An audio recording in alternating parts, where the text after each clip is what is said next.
lugar, quería dar las gracias a los organizadores. Es un placer estar aquí y algo relativamente poco frecuente. Para un físico duro, dirigirse a una audiencia de juristas no es muy habitual. Así que les quiero agradecer la asistencia, porque hace además una mañana realmente maravillosa. Les agradezco mucho que estén aquí escuchando las cosas que les queremos contar. En este momento vivimos una época apasionante. En docenas de laboratorios en todo el mundo está teniendo lugar, se está gestando una revolución científica basada en nuestra capacidad, muy recientemente adquirida, de controlar literalmente la materia a la escala de átomos y moléculas individuales. Esta revolución está generando un tsunami de aplicaciones que van a invadir toda nuestra vida cotidiana.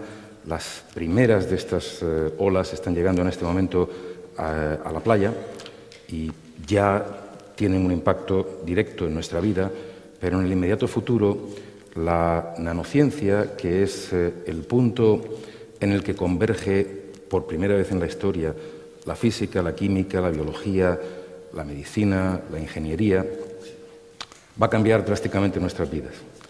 En el inmediato futuro, casi todo a nuestro alrededor va a contener elementos de nanotecnología, desde cómo almacenamos energía, cómo procesamos información, cómo nos alimentamos, cómo cuidamos nuestras enfermedades, cómo nos vestimos, cómo construimos nuestros edificios. Esencialmente todo a nuestro alrededor va a contener elementos de nanotecnología en el futuro más próximo, realmente.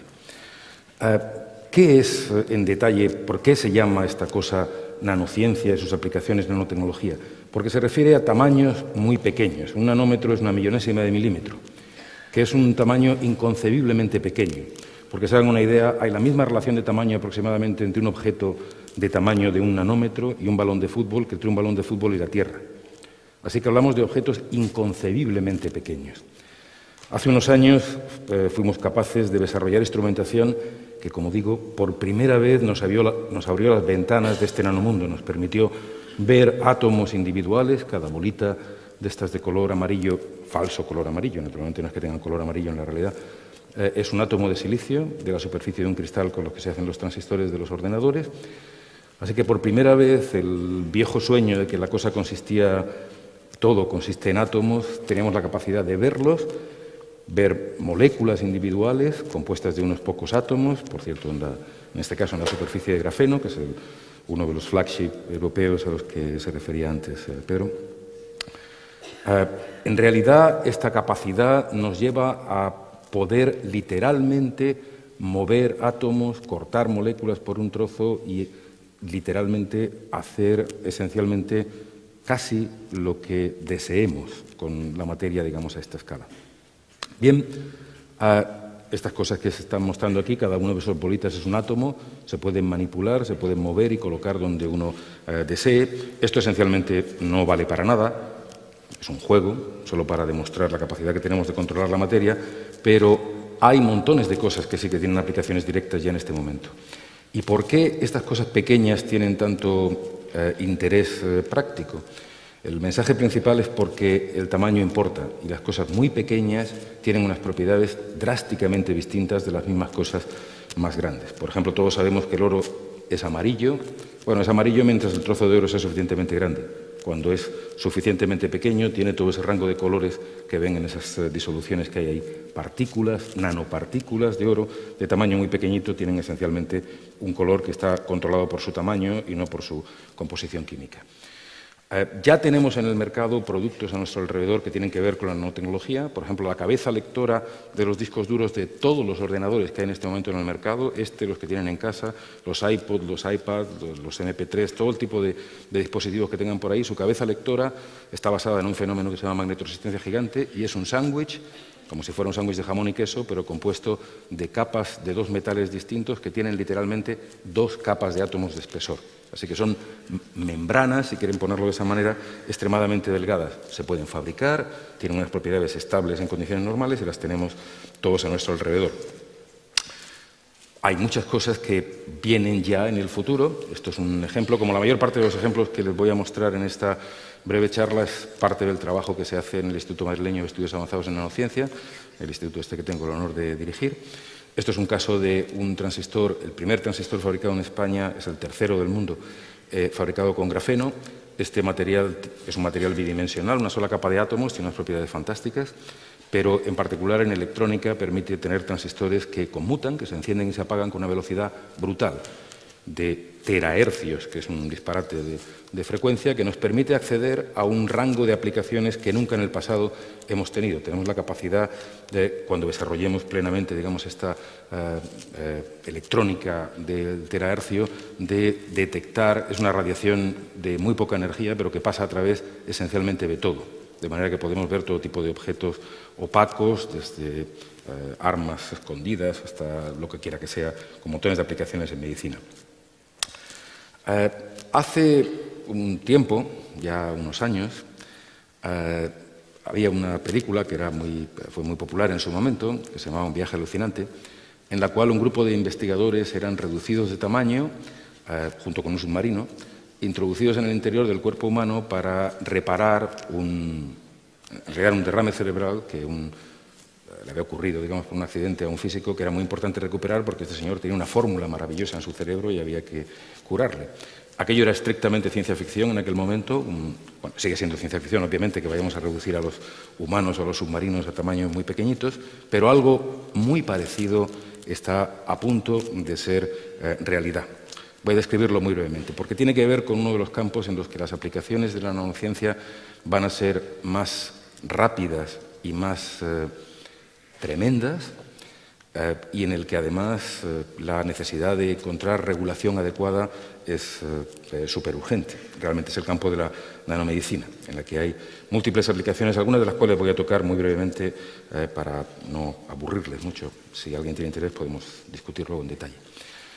Lo que yo voy a mencionar tiene que ver con el uso de nuestros submarinos, entre comillas, que van a ser nanopartículas, objetos extremadamente pequeños, compuestos de cientos o miles de átomos, típicamente en el caso que les voy a mostrar en más detalle, esencialmente de óxido de hierro, exactamente el mismo material que tomamos cuando tenemos anemia, y que se pueden emplear adecuadamente funcionalizadas, adecuadamente cargadas con las moléculas correspondientes para trazar determinadas terapias celulares, para intentar llegar a células tumorales y eliminarlas de una manera selectiva, para enviar medicamentos a un sitio específico, como realmente si fueran estos submarinos inteligentes. Una de estas aplicaciones de enorme interés es su uso para eliminar de una manera selectiva células tumorales. La idea es colocar moléculas en la superficie de estos submarinos, de estas nanopartículas, que detecten específicamente la superficie de las células tumorales y hagan que estas, entre comillas, se coman preferencialmente estas nanopartículas, las coloquen en su interior. Cuando están en su interior, uno puede, porque son magnéticas, calentarlas con un campo magnético externo y cuando la temperatura que alcancen sea suficientemente alta, 43 grados es suficiente, localmente la célula muere y la nanopartícula se recicla. Digamos que el camino obviamente tiene que pasar por un montón de historias previas antes de llegar a las pruebas clínicas con enfermos y en este sentido les puedo mostrar algunos resultados. En las imágenes de arriba se ven células tumorales cargadas completamente de estas nanopartículas adecuadamente funcionalizadas para que preferencialmente entren en ellas y abajo el resultado de un experimento en un modelo animal, en un ratón con un tumor de páncreas en el que se inyecta en el tumor las nanopartículas. En el día 1 se aplica el campo magnético 2 veces durante media hora, un campo magnético de alta frecuencia pero de muy baja intensidad, nada que ver con los campos de la resonancia magnética en ese tipo de cosas, es un campo muy corriente y el resultado esencialmente es que se quema, digamos, entre comillas, el tumor y para el día 28 ha desaparecido. Estas nanopartículas se pueden emplear como sensores para un montón de cosas divertidas e importantes y les quiero mencionar simplemente aquí el ejemplo de algo que hemos desarrollado muy recientemente. Es un kit que permite, como un predictor, determinar la presencia del virus de ébola y de otros virus de fiebres hemorrágicas con gran rapidez. La idea consiste en tener nanopartículas de oro, en este caso, que tienen en la superficie una molécula que se engancha con la molécula que uno quiere detectar, como si fuera una llave y una cerradura, podríamos decir. Mientras estas nanopartículas están sin que hayan detectado, digamos, estas sustancias que uno quiere detectar, el resultado es que las nanopartículas se repelen unas a otras, se mantienen lejos y muestra la disolución el color de esas nanopartículas, que, como han visto antes, en oro de un cierto tamaño pues dan un color rojizo, así que uno tiene una disolución que es rojiza. Si le añade en el líquido que quiere detectar está la molécula que se engancha de una manera especial con esta, elimina la carga eléctrica de esta nanopartícula inicialmente, las nanopartículas coalescen, se juntan todas, caen al fondo del recipiente que tengamos y el recipiente el líquido, digamos, se vuelve transparente. Así que con un predictor, de una manera súper rápida y extremadamente sensible, uno puede detectar la presencia de multitud de otras cosas. Este mismo tipo de estrategia se puede emplear si uno sabe lo que hay que detectar para detectar un montón de cosas diferentes.